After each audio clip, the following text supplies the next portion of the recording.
Okay, we have Matt Crawford and his mother, Laura.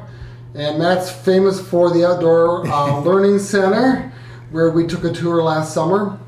Yes, he did. And the snow's here, and you've got a little fundraiser going, right? Correct, we do. So tell us about that, about the quilt and all.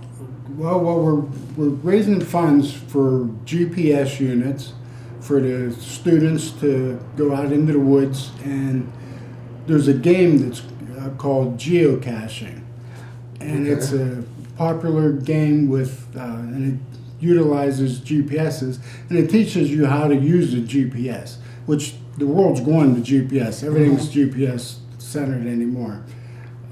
So I think it's important that the kids learn how to properly use the GPS unit, and we're going to do a lot of upgrading of what we call our kits that we put into the classrooms, which are binoculars and compasses and magnifying glasses, different identification booklets and pamphlets, and we're just going to upgrade all of that material at the same time. So first of all, the Outdoor Learning Center is behind Conneaut Middle School. Correct. So and it's right adjoining across the street from Gateway Elementary.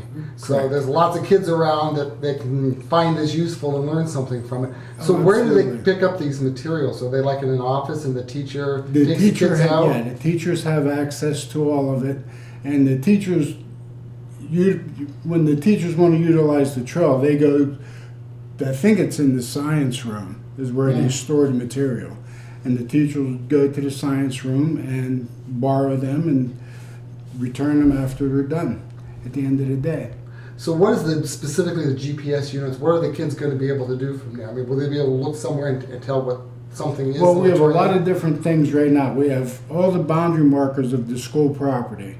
We have the GPS coordinates for all the boundary markers.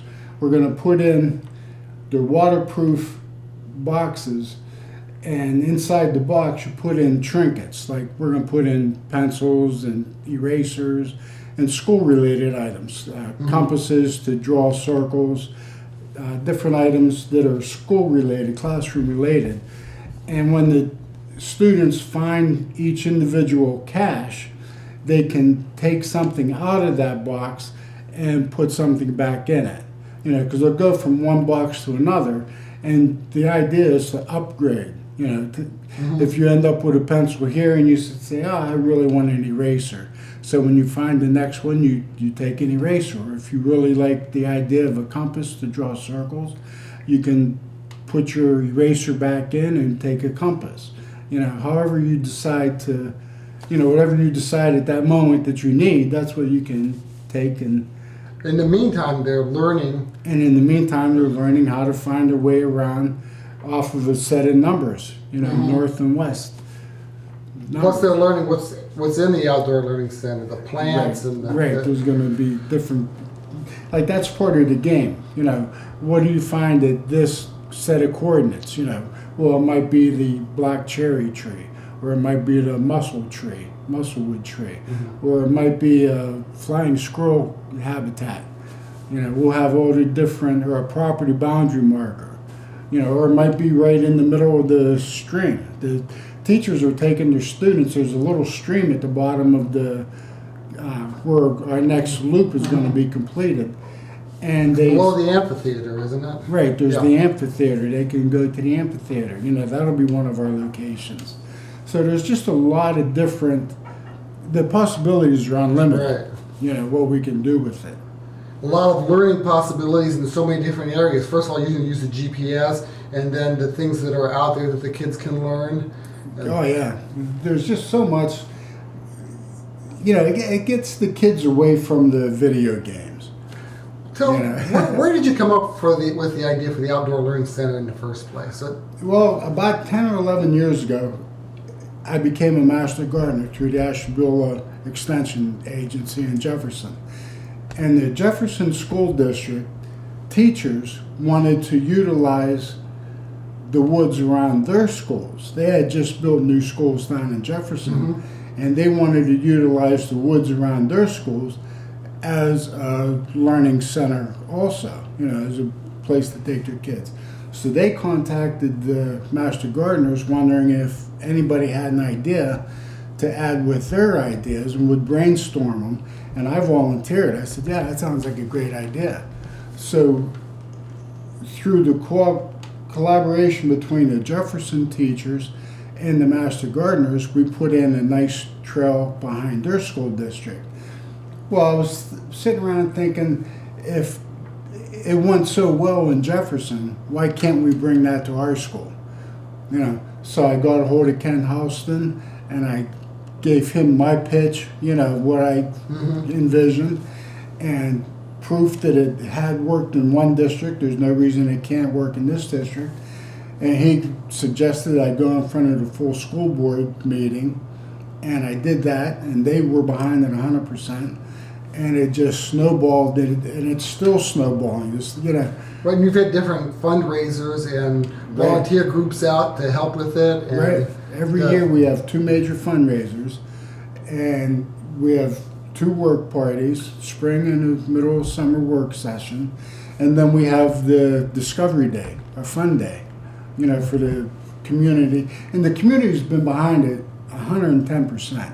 You know, without the community's involvement supporting our fund drives and supporting, you know, the ticket sales, then we would be nowhere.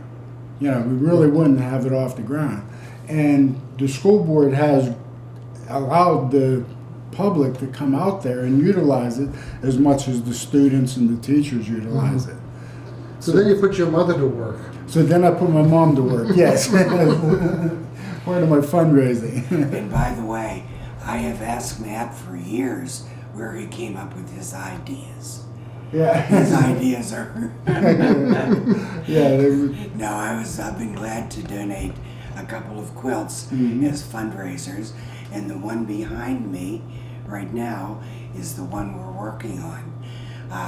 The tickets will be drawn on December 15th, and Matt wanted a Christmas quilt, so, you know, Mom was right under his thumb, and she got him a Christmas quilt.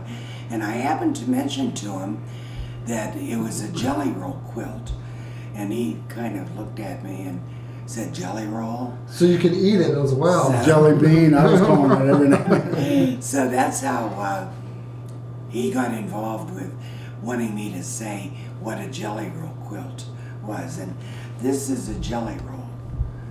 And it's simply, this is 40 strips of 2.5-inch fabric.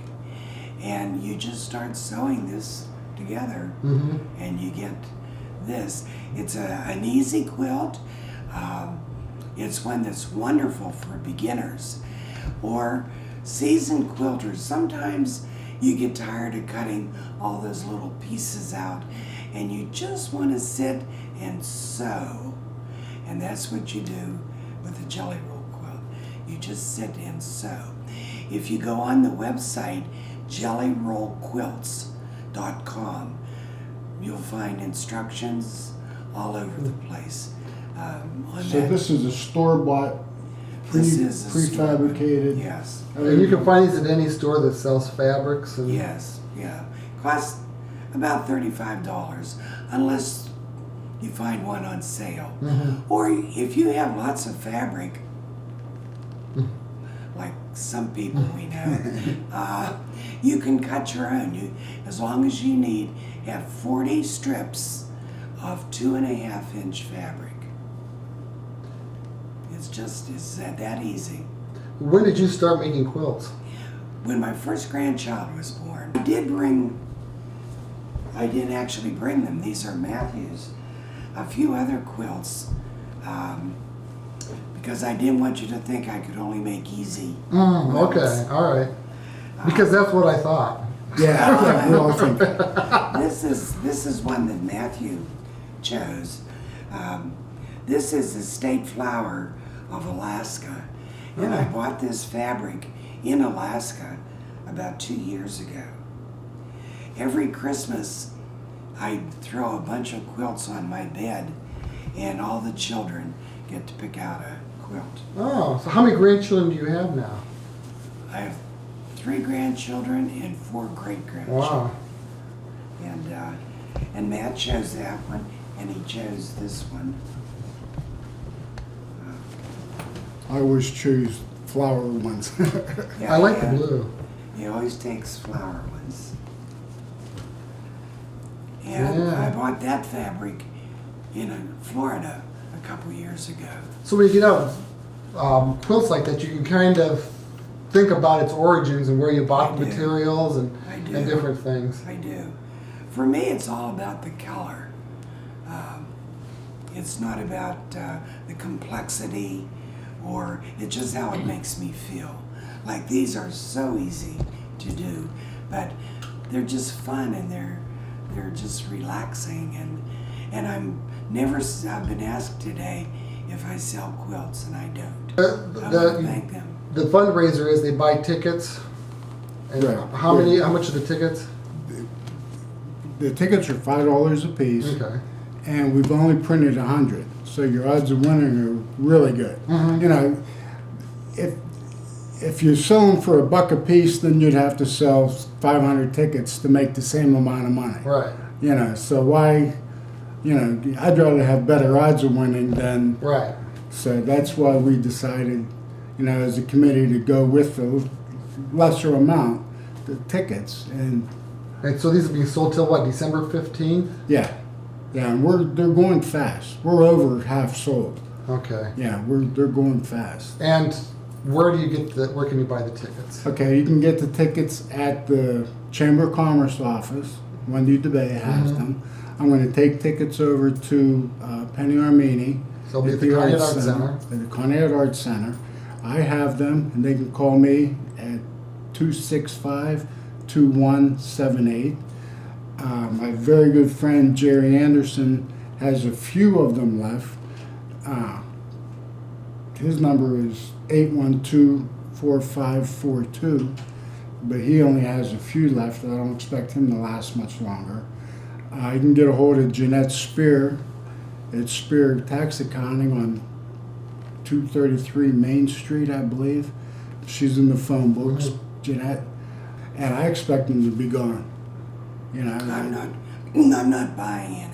Okay. yeah, I'm not going to buy any.